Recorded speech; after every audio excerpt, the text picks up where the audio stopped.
கன்னிராசி அன்பர்களுக்கு மே மாதத்தில் நடக்கக்கூடிய கிரக பயிற்சிகளால் கிடைக்கக்கூடிய பலன்கள் என்ன அப்படின்றத இந்த காணொலியில தெளிவா விவரமா நம்ம பார்க்கலாம். நம்ம சேனலை சப்ஸ்கிரைப் பண்ணாதவங்க பண்ணிக்கங்க, பெல் பட்டனை கிளிக் பண்ணி ஆல் ஆப்ஷனை கொடுத்துக்குங்க. அப்பதான் அடுத்தடுத்த காணொலிகள் உங்களை உடனடியாக வந்து அடையும். ஆக கன்னிராசி அன்பர்கள், நீங்க புதன் பகவானின் ஆதிக்கத்தில் பிறந்தவங்க. பர்ஃபெக்டான மேனேஜ்மெண்ட். மனசில் ஒன்று நினைச்சா முடிக்கிற வரைக்கும் தூங்க மாட்டீங்க. மனசில் ஒன்று விழுந்தாலும் அன்னைக்கு நைட் தூங்க முடியாத அளவுக்கு சிந்திக்க ஆரம்பிச்சிடுவீங்க. ஒரு சில விஷயங்கள் எப்படி வேணாலும் இருக்கலாம், எப்படி வேணாலும் பேசலாம், எப்படி வேணாலும் அடுத்த முயற்சிகள் மூவ்மெண்ட் எடுக்கலாம்னு நினைக்கிறவங்களுக்கு மத்தியில் இப்படித்தான் இருக்கணும், இந்த மாதிரி தான் போகணும், இந்த மாதிரி தான் செய்யணும், நமக்கு எதிரில் நின்று பேசுகிறவங்களை கூட நம்ம வார்த்தைகள் பாதிச்சிடக்கூடாதுன்ட்டு ஒவ்வொரு விஷயத்தையும் கால்குலேஷன் பண்ணி பேசக்கூடிய அற்புதமான ஆற்றல் மிக்கக்கூடியவங்க நீங்கள். இதில் ஒருத்தர் மேலே பாசம் பந்தம் வச்சுட்டீங்கன்னா அவங்க 1% பாசம் உங்கள் மேலே வச்சா நீங்கள் 100% வைப்பீங்க. அந்த அளவுக்கு அட்வான்டேஜாக யோசிக்கக்கூடியவங்க. அப்படி யோசித்து செயல்பட்ட உங்களுடைய வாழ்க்கையில் நிறைய ஏமாற்றங்கள், குறிப்பா கன்னிராசி அன்பர்கள் பெண்களுடைய வாழ்க்கையில கடந்த காலகட்டங்களில் தன்னை சார்ந்தவங்க, தனக்கு வேண்டியவங்க தன் விரலை தன் கண்ணை குத்துற மாதிரி ஏமாற்றங்கள். இதுதான் நம்ம லைஃப் நம்பின சில விஷயங்களும் லாக் ஆயிடுச்சு. இவங்க தான் நம்ம வாழ்க்கையில எல்லாம் நினைச்சவங்க தன்னை விட்டு விலகி போகக்கூடிய ஒரு நிலைமை, தன்னை சார்ந்தவங்களே தன்னை காயப்படுத்தக்கூடிய ஒரு நிலைமை. ஏன் தன்னோட வேலை செஞ்சவங்க, தன்னோட இருக்கிறவங்க தன் வேலைக்கே வேட்டு வைக்கிற அளவுக்கு பாதிப்புகளை சந்திக்கக்கூடிய நிலைமை. வாழ்க்கையில தன் குடும்பத்திற்காக தன் குடும்பத்தினுடைய தேவைகளை பூர்த்தி செய்யவும், தன் குடும்பத்தினுடைய நிலைக்காகவும் செய்ய முடியாத இடத்துல இவ்வளவோ கஷ்டங்களை கடந்து அந்த இடத்துல பள்ள கடிச்சிட்டு வேலை செய்யக்கூடிய நிலைமையில் இருக்கக்கூடியவங்களும் கன்னிராசி அன்பர்கள். ஏன் இந்த நிலை, எதனால் இந்த சூழல்? நல்லது செய்தும் பாவின்ற பட்டத்தை கட்டிட்டு வாழக்கூடிய நிலை. இதுல இருந்து மீண்டு வெளியில வரக்கூடிய முயற்சிகள் என்ன செய்யணும்னாலும் அது எது செஞ்சாலும் ஏதோ ஒரு மிஸ்டேக் வருது. அது கடைசியில மீண்டும் உங்ககிட்டயே வந்து நிக்குது. நீங்க சொல்லாத வார்த்தைகள் சொன்ன மாதிரியும், நீங்க செய்யாத தவறுகள் செஞ்ச மாதிரியும் சில சூழ்நிலைகள் ஆட்டோமேட்டிக்காவே உருவாக்குது. அதுலயும் உண்மையை சொல்லணும்னா, இந்த இடத்துல உங்களை சார்ந்தவங்க, உங்களுக்கு வேண்டியவங்க, உங்களோட நின்னவங்க இன்னைக்கு உங்களுடைய தொழில் என்னன்றது உங்களோடய இருந்து உங்க தொழிலை தெரிஞ்சுட்டு உங்ககிட்டயே வேலையில் இருந்துட்டு உங்களுக்கு எதிரில் போய் தொழிலை போட்டு இன்னைக்கு உங்களுக்கு ஆப்போசிட்ல உங்களுடைய வேலைக்கு வர வேண்டிய உங்களுடைய கிளைண்டையே பிளாக் பண்ணி இன்னைக்கு அவங்க வளர்ச்சி அடைஞ்சு நீங்க பாதிக்கப்பட்டு அடுத்தது என்ன செய்யறதுன்னே தெரியாத அளவுக்கு மன உளைச்சல், தன்கிட்ட வேலை செஞ்சவங்களுக்கு இருக்கிற நிம்மதி தனக்கு இல்லாத ஒரு சூழல்.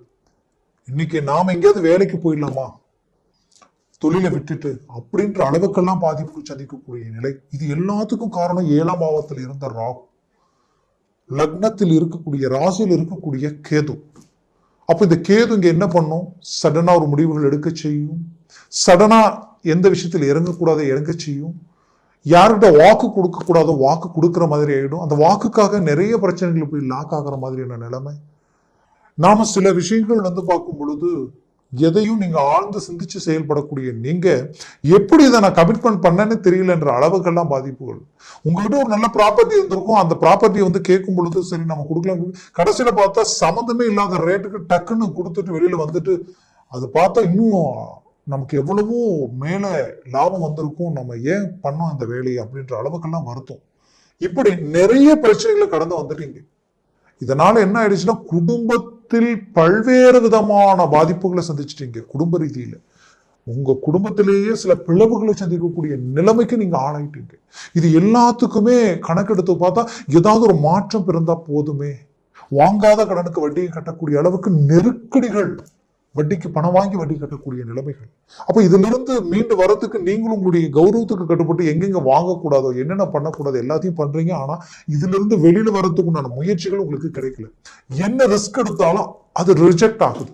எடுத்த ப்ராஜெக்ட் 99% ஓகே பண்றீங்க, எல்லாத்தையும் முடிக்கிறீங்க, தூக்கம் இல்லாம அந்த வேலையை முடிச்சு அதனால ஒரு பலன் அடையலான்னு போகும்போது கடைசி 1% காரணமே இல்லாத 1% அது எல்லாத்தையும் ரிஜெக்ட் பண்ணி போல்டாக்கி இன்னைக்கு நாளைக்கு இழுத்துக்கிட்டு போகக்கூடிய நிலைமைகள். அப்போ எதுலையுமே ரிலீஃப் ஆக முடியல. ஏன் இப்படி இருக்கிறன்றா? உங்களுக்கு கரெக்டா இந்த மே மாசத்துல தான் காரணத்திற்குரிய ராகுவும் கேதுவும் பயிற்சி ஆகிறாங்க. இது ஃபர்ஸ்ட். ரெண்டாவது, குரு 15ஆம் தேதி பயிற்சி ஆகிறார், 10ஆம் வீட்டிற்கு வரார்.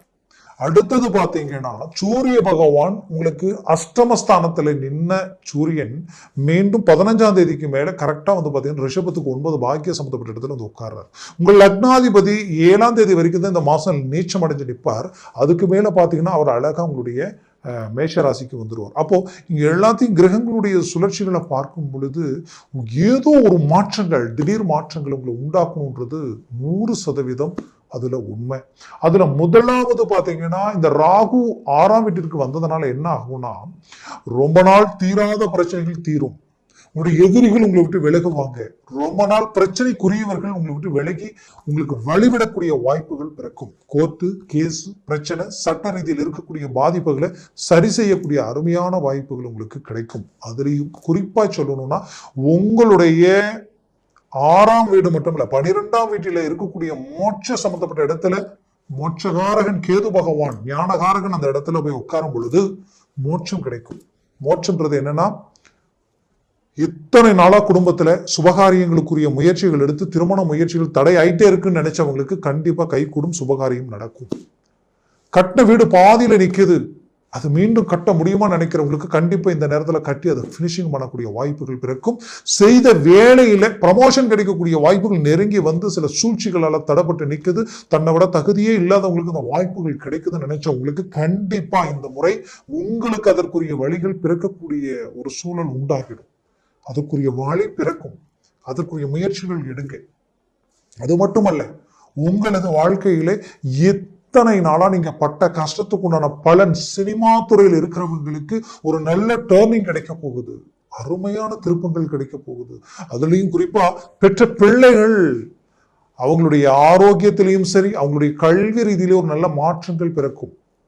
அவங்களுக்குரிய வேலை, அவங்களுக்குரிய தொழில் சார்ந்த முயற்சிகள் பலன் அளிக்கும். இதுல குறிப்பா சொல்லணும்னா உங்களுடைய ஆரோக்கிய ரீதியில் இருக்கக்கூடிய பிரச்சனைகளும் தீரப்போகுது. அது பெரிய லெவல்ல உங்களுக்கு ஒரு மேனேஜ்மெண்ட் கொடுக்கும். ரொம்ப நாள நரம்பு ஜம்மு சம்பந்தப்பட்ட ரீதியில சில பிரச்சனைகளை சந்திச்சுட்டு இருக்கிறீங்க. அந்த பிரச்சனையில இருந்து அழகா வெளியில வர போறீங்க. ஒரு மாற்றங்கள் பிறக்க போகுது. குறிப்பா சொல்லணும்னா உங்களுக்கு பிடிச்சவங்க, நீங்க இவங்க தான் நம்ம லைஃப் நினைச்சவங்க நம்மளை விட்டு விலைக்கு போனது மட்டும் இல்லாம நம்ம காயப்பட்டு நிற்கக்கூடிய நிலைமைக்கு ஆளாயிட்டும் என்ற ஒரு மன வருத்தத்தில் இருக்கக்கூடிய நீங்க மீண்டும் ரீஎன்ட்ரி கொடுத்து ஒரு பெரிய லெவலில் ஒரு சக்சஸ்ஃபுல் அடையக்கூடிய ஒரு காலமா இது இருக்க போகுது. கவலைகள் வேண்டியதில்லை. முயற்சிகள் பலப்படுத்தினால் 100% சக்சஸ் அடையக்கூடிய ஒரு நேரமா இது இருக்க போகுது. தந்தை வழி சொத்துக்களில் இருக்கக்கூடிய பிரச்சனைகள் தீரும். டாக்குமெண்ட் சார்ந்த பிரச்சனைகள், உங்களுடைய பூமி இடம் சார்ந்த பிரச்சனைகளுக்கு ஒரு தீர்வுகள் பிறக்க போகுது. அட்வான்ஸ் கொடுத்துட்டேன், கரை பண்ண முடியாம சில விஷயங்களால அது இழுத்துக்கிட்டே போகுது, அவங்களும் கரெக்டா ஒத்து வர மாட்டேன்றாங்க. இது ஒரு தீர்வு வருமா நினைச்சவங்களுக்கு கண்டிப்பா வரும். கவலைகள் வேண்டாம். இடமாற்றங்கள் கிடைச்சதுன்னா மாறிடுங்க. இந்த வேலையா இருந்தாலும் சரி, நீங்க இருக்கிற இடமா இருந்தாலும் சரி, மாறி மாற்றங்கள் உண்டாக்குங்க. கண்டிப்பா ஒரு நல்ல ரீதியில் ஒரு சக்சஸ்ஃபுல் அடையக்கூடிய ஒரு அருமையான வழி பிறக்கும். அதுலேயும் கன்னிராசி அன்பர்களுக்கு தாய் வழி ரீதியில் இருக்கக்கூடிய ஒரு நல்ல மேன்மையில் குரு பார்வை டைரக்டா அந்த இடத்துல விழுது. அது தாய் வழியில இருக்கக்கூடிய உறவு ரீதியிலையும் சரி, சொத்துக்கள் சார்ந்த ரீதியிலையும் ஒரு சில மாற்றங்கள் உங்களுக்கு பிறக்கும். அது உங்களுக்கு ஒரு நல்ல எனர்ஜியை கொடுக்கும். அதனால ஒரு நல்ல இன்னும் அடுத்த கட்டத்துக்கு போகக்கூடிய வழிகள் பிறக்க போகுது. 7ஆம் பாவத்துல இருந்த இந்த ராகு 6ஆம் பாவத்துல வந்ததுனால உங்களுடைய வாழ்க்கையில் இருக்கக்கூடிய கடன் சுமைகள் தீரப்போகுது, நீங்க போகுது. கவலைகள் வேண்டாம். அதற்கு இந்த மாதத்தில் ஏதோ ஒரு வழி பிறக்கும். அந்த வழி அடுத்தடுத்து இந்த வருடத்தில் உங்களுடைய எல்லாவித பாதிப்புகளுக்குரிய அந்த பிரச்சனைகளை சரி செய்யக்கூடிய வாய்ப்புகளா இந்த இடத்துல உங்களுக்கு கிரியேட் ஆகும். உங்களுடைய வளர்ச்சியினுடைய கவுண்ட் டவுன் தொடங்கும். கவலைகள் வேண்டிய அவசியங்கள் இல்லை. உங்களுடைய பட்ட கஷ்டத்துக்கு உண்டான பலன் அடைய போறீங்க. உங்களுக்கு எதிரியா இருந்தாலும் அவங்களுக்கு நல்லது செஞ்சுதான் உங்களுக்கு பழக்கம். துரோகியா இருந்தாலும் அவங்க வீடு தேடி வந்தா அவங்களை கவனிச்சு அனுப்பக்கூடிய மனசு உங்களுக்கு கடவுள் கொடுத்திருக்கிறார். அப்பேற்பட்ட நல்ல மனசும் தெய்வ சிந்தனையும் உங்களுக்கு உண்டு. அந்த சிந்தனைக்குரிய பிரதிபலன் உங்களுக்கு கிடைக்கும். கவலைகள் வேண்டியதில்லை. குறிப்பா உங்களுடைய வாழ்க்கையில வெளிநாடு போகக்கூடிய முயற்சிகள் கை கொடுக்கும். வெளிநாட்டில் இருக்கக்கூடிய உங்களுடைய வாழ்க்கையில நிறைய சிரமங்களை இந்த கொஞ்ச காலகட்டங்களில் நான் சந்திச்சிட்டேன், இதிலிருந்து ரிலீஃப் கிடைக்குமா, மீண்டும் நான் வளர்ச்சி அடையறதுக்கோ தன் குடும்பத்தில் இருக்கக்கூடிய பிரச்சனைகள் தீரவோ வழிகள் பிறக்குமா நினைச்சவங்களுக்கு கண்டிப்பா இந்த நேரத்தில் அதற்குரிய ஒரு அருமையான வழி பிறக்க போகுது. முயற்சிகள் பலப்படுத்துங்க, 100% சக்சஸ் அடைவீங்க. 7ஆம் வீட்டில் சனி பகவான் இருக்கார், அதே இடத்துல சுக்கிரன் உச்சம் பெற்று இருக்கிறது ரொம்ப அருமையான அமைவு. வாடிக்கையாளர்களிலிருந்து கணவன் மனைவிக்குள்ள இருக்கக்கூடிய அண்டர்ஸ்டாண்டிங், டைவர்ஸ் வரைக்கும் போனவங்க கூட ஒன்றிணைந்து வாழக்கூடிய ஒரு நேரமாக இருக்கும். கல்யாணமாகி கொஞ்ச நாள்லயே பிரச்சனை வந்துருச்சு, பிரச்சனைகள் தீருமா அப்படின்னு நினைச்சீங்கன்னா கண்டிப்பா தீரும். அதற்குரிய வழிகள் இந்த சுக்கிரனால உங்களுக்கு கிடைக்கணும். பாக்யாதிபதியும் 7ஆம் வீட்டுல தான் உட்கார்ந்து இருக்கார். இது எல்லாமே உங்களுக்கு ஒரு பாசிட்டிவ். பட் அதே இடத்துல சனி இருக்கார். கண்டிப்பா வண்டி வாகனங்களில் எச்சரிக்கையா போங்க. மற்றவங்களை நம்பி வாக்கு கொடுக்கும் போது ரொம்ப யோசிச்சு கொடுங்க, அவசரப்பட்டு வாக்கு கொடுத்துறாதீங்க, சிந்திச்சு செயல்படுங்க. அதே நேரத்துல ஒரு வண்டி வாகனங்கள் வாங்குறதா இருந்தா இந்த நேரத்துல கொஞ்சம் லேட் பண்ணி வாங்கிக்கிறது நல்லது, அவசரம் வேண்டாம். அப்படி சில விஷயங்களில் மட்டும் சற்று கவனத்தோட செயல்பட்டா போதும், மற்ற எல்லாமே உங்களுக்கு நல்லா இருக்கும்.